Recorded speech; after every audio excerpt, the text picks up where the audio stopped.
Muy bien, en esta oportunidad estaremos revisando la información general de la carta a los Gálatas. Posteriormente estaremos revisando o echándole un vistazo a una sección que hemos titulado Apertura y una más que hemos titulado Regresando a lo básico. En la sección de información general tenemos al autor. Prácticamente la inmensa mayoría de los académicos reconocen que Gálatas es una epístola paulina. ¿Ok? ¿En qué año fue escrita? Algunos académicos sugieren que se escribió del periodo del 48 al 52. Algunos otros del 53 al 55 de la era común. ¿Ok? Y estas son el consenso de las fechas que se manejan. ¿Ok? El idioma. De acuerdo a evidencias internas, todo parece indicar que fue escrita en hebreo. Lo anterior debido a hebraísmos encontrados en el documento. ¿Qué es un hebraísmo? Podemos definir un hebraísmo como una frase cultural con un significado específico, entendida solamente por la propia cultura, que no tiene una traducción literal, conceptual o alegórica a otro idioma. Por ejemplo, aquí en México se maneja mucho la frase matar el tiempo, que significa hacer algo mientras se llega la hora de hacer algo más. También tenemos la frase ponerle agua a los frijoles, que significa preparar una porción extra de comida. Esto es cuando se tiene un comensal más en casa o un invitado. ¿De acuerdo? Si tratáramos de traducir estas frases a otro idioma como el inglés, ¿ok? O cualquier otro idioma, ¿ok?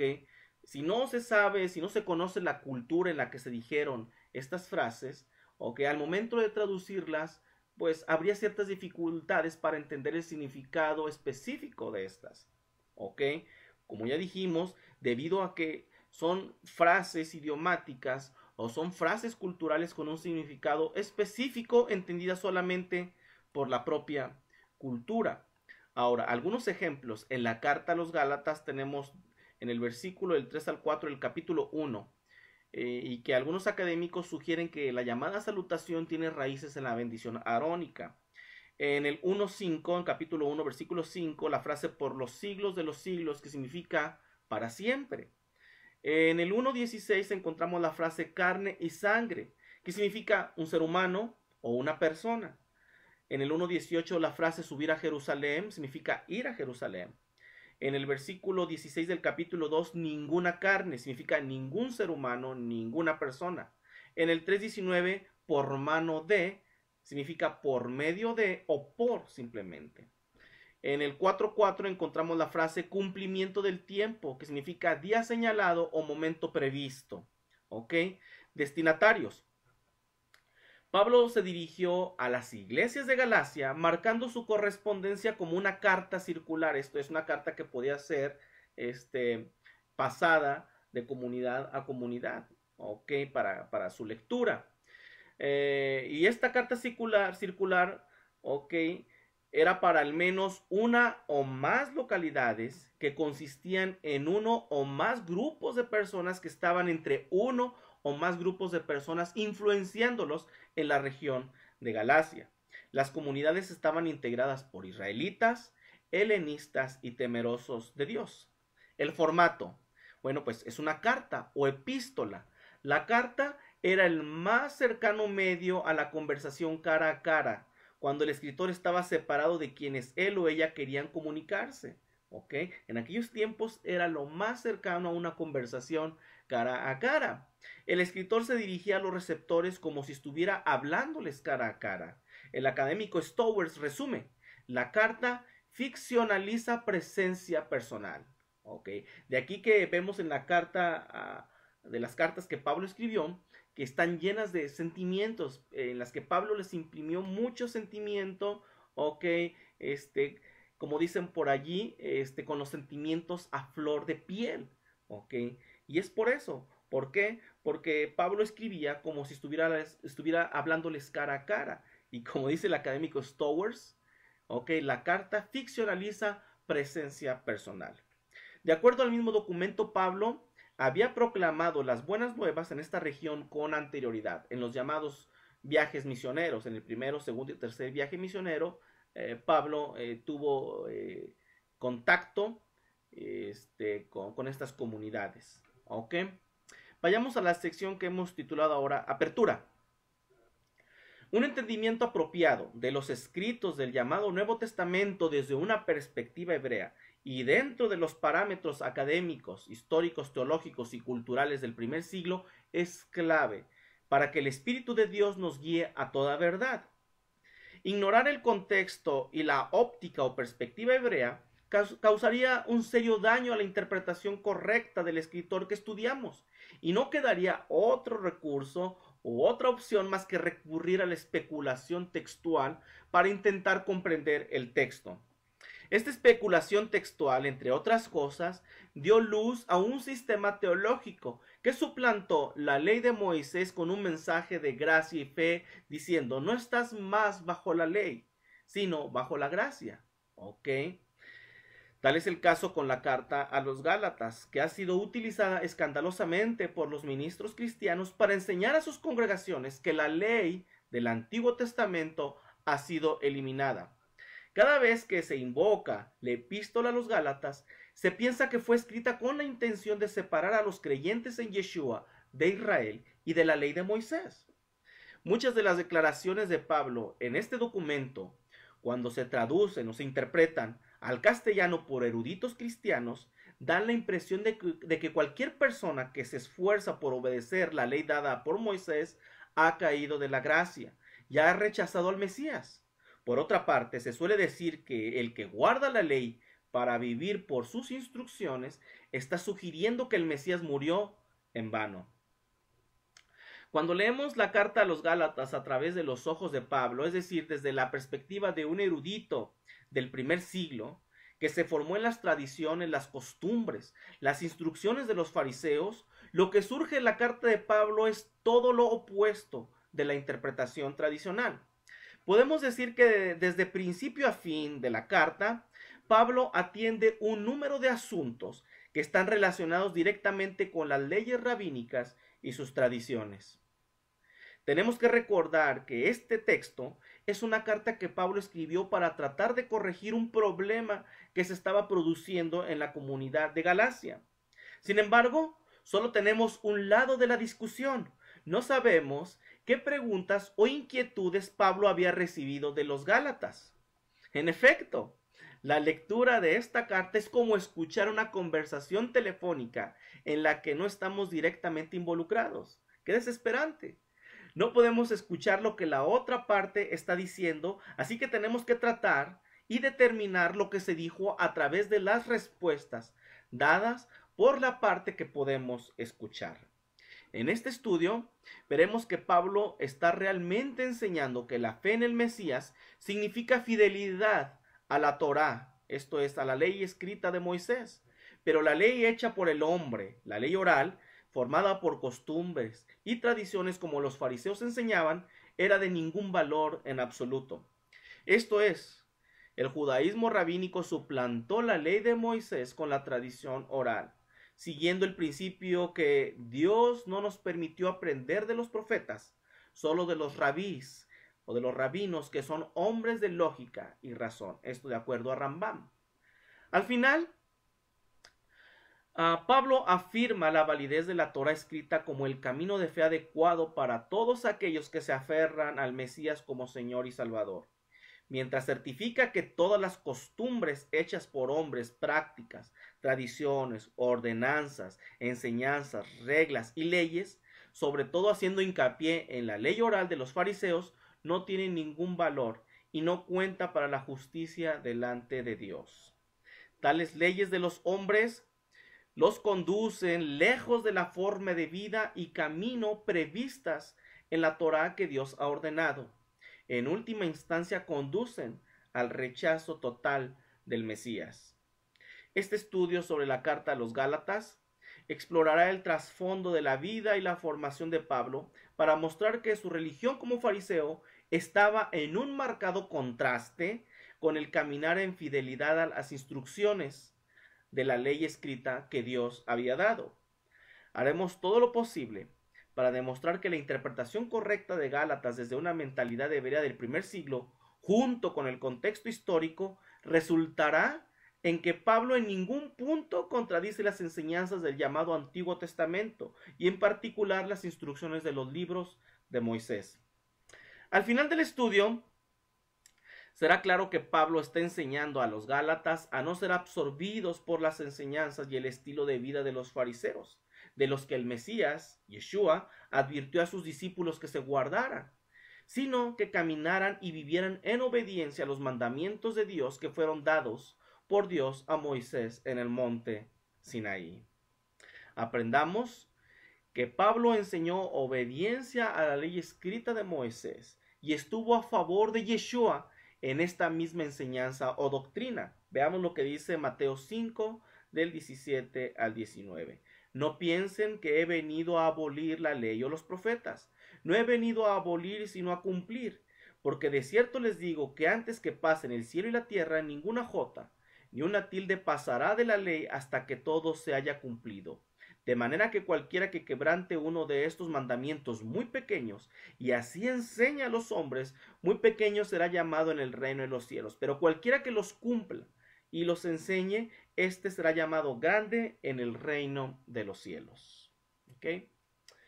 Vayamos a revisar ahora la sección que hemos titulado Regresando a lo básico. Torah versus ley. Probablemente una de las palabras más mal entendidas y malinterpretadas en todas las escrituras es la palabra ley. La palabra ley en castellano proviene de la traducción de la palabra griega nomos.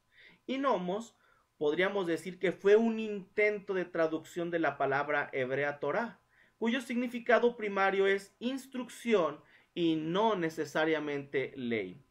La palabra Torah viene de la raíz del verbo hebreo yará, que significa tirar una flecha al blanco o dar en el blanco.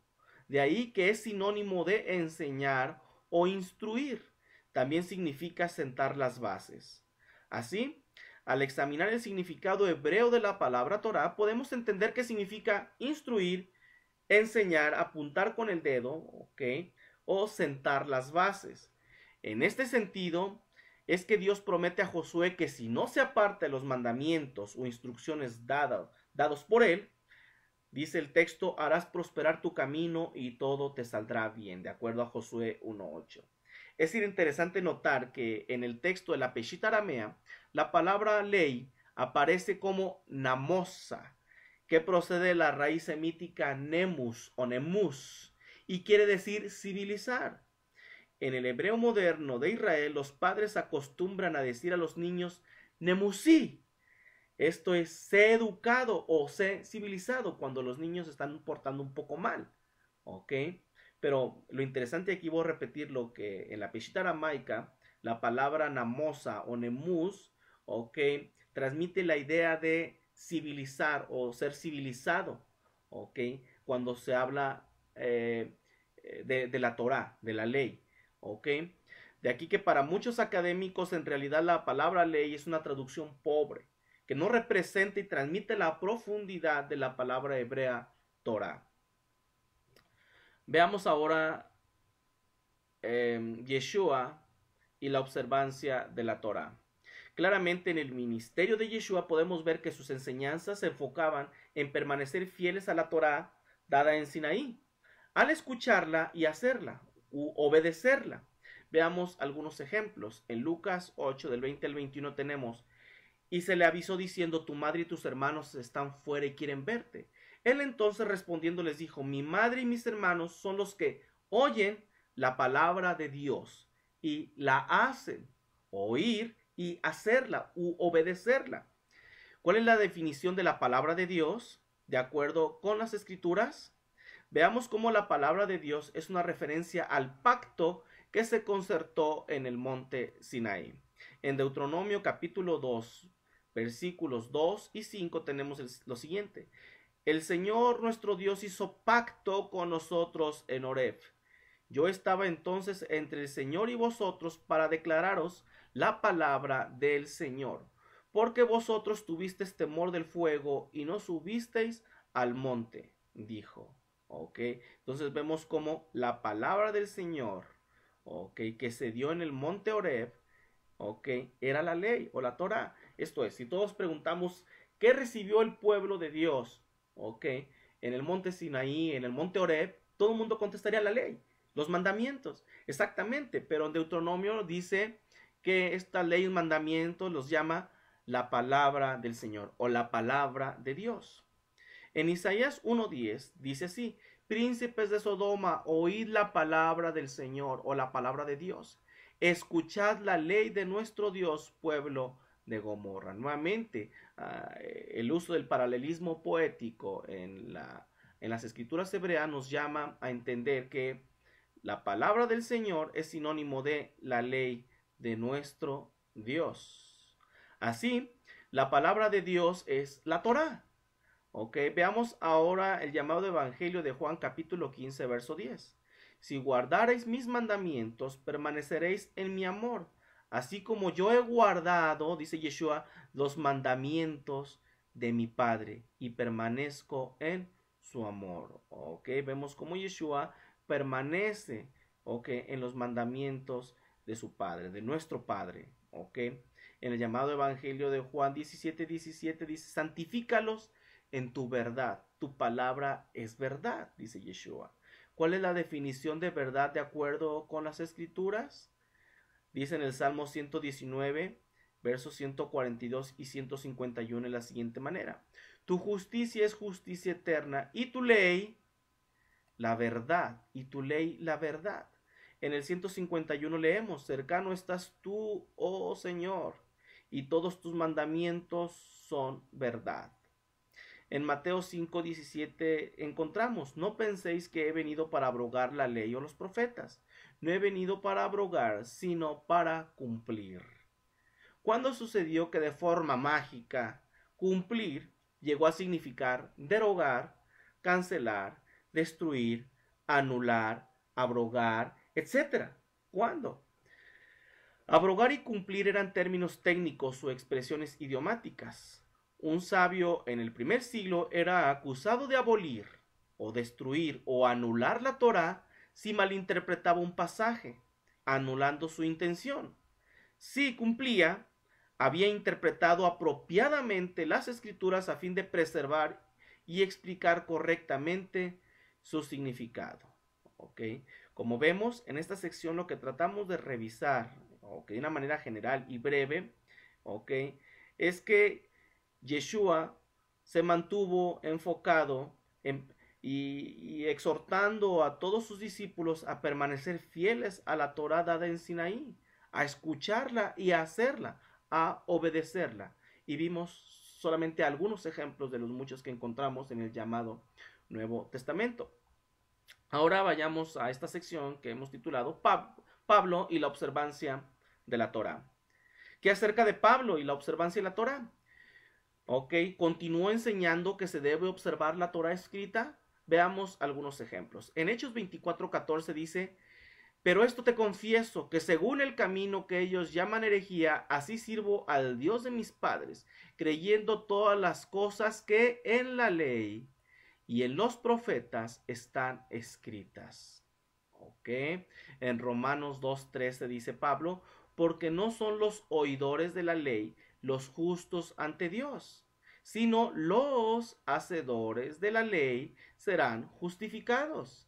Ok, vamos a ver lo que dice Romanos 3:31. Luego, por la fe invalidamos la ley en ninguna manera, sino que confirmamos la ley. Ok, nuestra fe, nuestra fidelidad confirma, ok, la ley, de acuerdo a Pablo.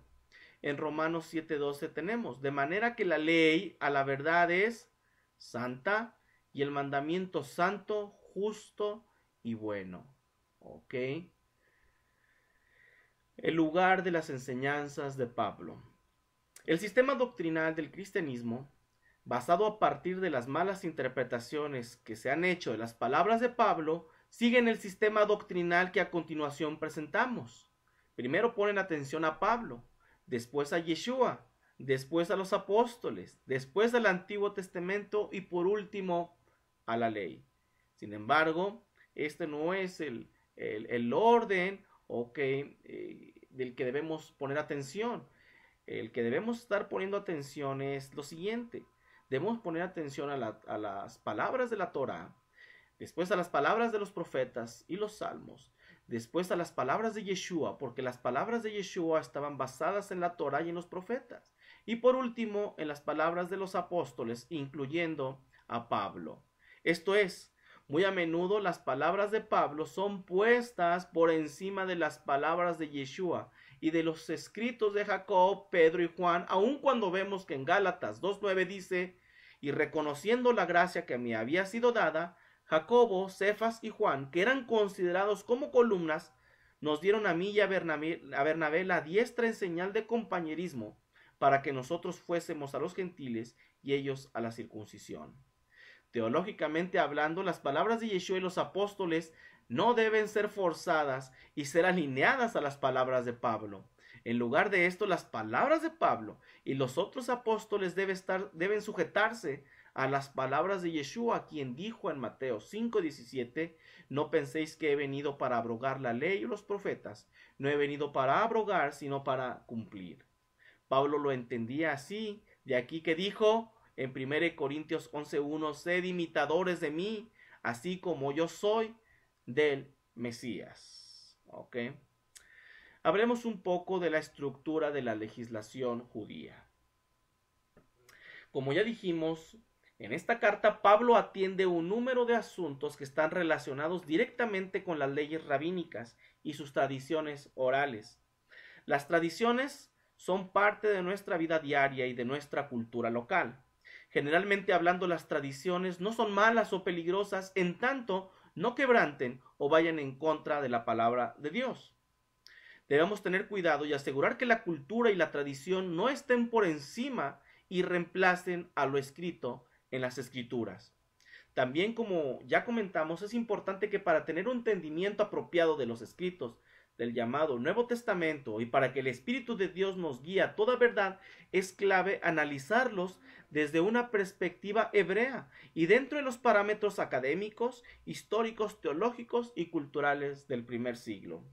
En este sentido, mucha gente ignora que la estructura de la ley judía operante en el primer siglo, había dos cuerpos, o dos leyes, o dos torás. Esto es la ley oral, llamada Torah Shebalpeh, y la ley escrita, o la Torah Shebaktav. La ley oral y la ley escrita son consideradas como una unidad por el judaísmo rabínico. Así, en los tiempos de Pablo era así y aún es así en nuestros tiempos. Voy a repetirlo. Esto de las dos leyes, de la ley oral y de la ley escrita de Moisés, que Dios dio a Moisés en Monte Sinaí, es ignorado por la mayoría de los creyentes del mundo cristiano. Y estas dos leyes estaban en operación en el primer siglo. La ley oral del judaísmo rabínico es una disciplina multifacética que liga o vincula costumbres y tradiciones, muchas de ellas añadidas a la ley escrita o la Torá dada en Sinaí.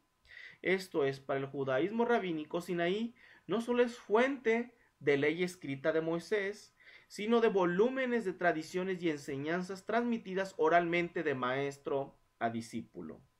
La ley oral promovía la autoridad farisea y significó que solo ellos eran los únicos que tenían suficiente entrenamiento y conocimiento para guiar a Israel en un apropiado entendimiento y aplicación diaria de los mandamientos. En el tiempo de Pablo, así como lo es hoy en día, la ley oral incluye las siguientes categorías. Los alajot.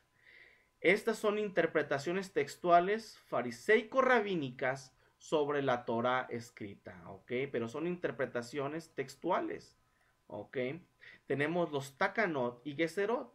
Estas leyes son nuevas promulgaciones de leyes religiosas, son agregadas a la Torá escrita con la autoridad de la Torá oral y sin justificación escritural. Los mingayim son tradiciones promulgadas en leyes. Esto es, costumbre en Israel es Torá. Este es un principio que se encuentra en el judaísmo rabínico. Costumbre en Israel es Torá. Increíble. Los maasim son acciones u obras de los rabinos que se hicieron válidas y vinculantes para todo Israel. Los fariseos se permitían a sí mismos, por la autoridad de la Torá oral, hacer nuevas leyes a voluntad y decir que provenían de Sinaí. Estas legislaciones a la Torá oral llegaron a estar por encima de la Torá escrita. Abir Mordejai lista 9 reglas de la estructura de legislación rabínica. Regla número 1 de la ley oral. Aún Dios debe obedecer a los rabinos. Increíble. La regla número 2 de la ley oral. Está bien para los líderes del judaísmo mal representar o exagerar según sea necesario. Regla número 3 de la ley oral. Obedecer a los rabinos es más importante que obedecer a Dios. Regla número 4 de la ley oral. Los rabinos siempre están en lo correcto, aun si se equivocan. Regla número 5. Legislar reformas en la Torá no es una violación de la Torá. Regla número 6. Las promulgaciones rabínicas son Torá. ¿Ok? Regla número 7. Inclínate a la mayoría. Regla número 8 de la ley oral. La Torá no está en el cielo. Regla número 9 de la ley oral. Pon un cerco o barda alrededor de la Torá. Por estas reglas es que el judaísmo rabínico dice lo siguiente. Si hay 1000 profetas, todos ellos de la estatura de Elías o Eliseo, dando cierta interpretación, y tenemos por el otro lado 1001 rabinos dando la interpretación opuesta, tú deberás inclinarte a la mayoría. ¿Ok? Esto es, deberás inclinarte a la decisión o interpretación de los 1001 rabinos. ¿Ok? Y no seguir la interpretación de 1000 profetas de la estatura de Elías y Eliseo. ¿Ok? También dice el judaísmo rabínico, aun cuando ellos, los rabinos, decidan que la izquierda deberá ser la derecha o la derecha la izquierda, cuando están equivocados o engañados en su juicio, aún así deben ser obedecidos. También dice el judaísmo rabínico, Rabá expuso, hijo mío, sé cuidadoso en lo concerniente a los decretos rabínicos, aún más que con la Torá, o sea, que con la Torá escrita, porque la Torá contiene prohibiciones, mientras que los decretos rabínicos, cualquiera que viola un decreto rabínico es merecedor de la muerte. Ok, de aquí que habíamos dicho que llegó un momento en el primer siglo, en los tiempos de Pablo y de Yeshua, que la Torá oral, los decretos rabínicos llegaron por estar encima de la Torá escrita dada por Dios o por el Eterno a Moisés en Sinaí.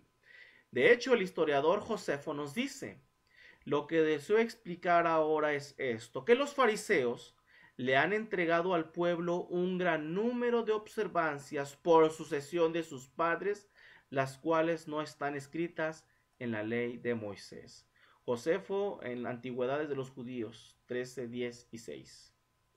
Todas estas legislaciones rabínicas fariseas anulaban a la Torá escrita que dice en Deuteronomio 4, 1 y 2. Ahora pues, oh Israel, oye los estatutos y decretos que yo os enseño para que los ejecutéis y viváis, y entréis y poseáis la tierra que el Señor, el Dios de vuestros padres, os da. No añadiréis a la palabra que yo os mando, ni disminuiréis de ella, para que guardéis los mandamientos del Señor vuestro Dios, que yo os ordeno. Por eso, Yeshua les decía a estos legisladores que eran hipócritas y mentirosos, ahí en Lucas 12:1. En esto, juntándose por millares la multitud, tanto que unos a otros se atropellaban, comenzó a decir a sus discípulos primeramente, guardaos de la levadura de los fariseos, que es la hipocresía. Veamos algunos ejemplos donde se evidencia la legislación rabínica farisea en el llamado Nuevo Testamento y que nada tiene que ver con la Torá escrita o la ley de Moisés. En Mateo capítulo 15, del 1 al 3, leemos lo siguiente.